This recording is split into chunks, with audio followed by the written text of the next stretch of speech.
khá ở lâu tổ phút ta mà lẽ tê y cần khá cái liền khá ở lâu tổ phút ta đi phá cần chuang thầy là vá step phá cần cái là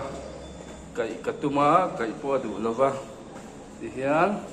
phèn tổ em anh này cái liền khá ở lâu thêm thút tổ xia tiền cần cái là thêm một lúc ít luôn nghe cái lúc cái tổ sẽ ở bên tê nó bắt thêm về chứ rồi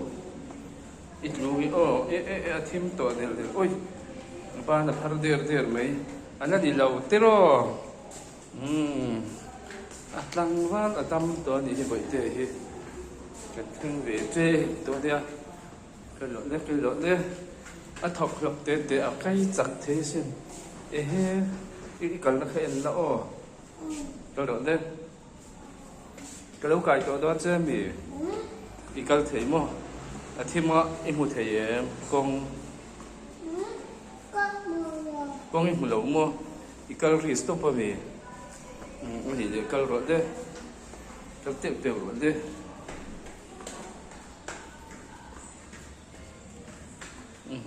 anh đi à và hắn sẽ tập in cần công tác xuất hiện là ngay lâu mới mà in khá pan là nó là gì cái lỗ đấy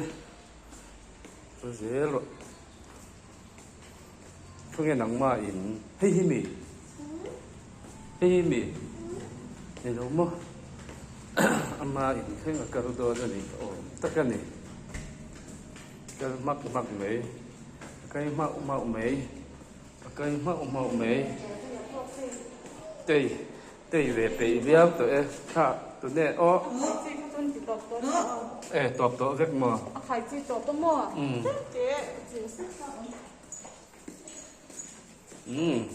chút tờ át mấy bãi thử rồi đấy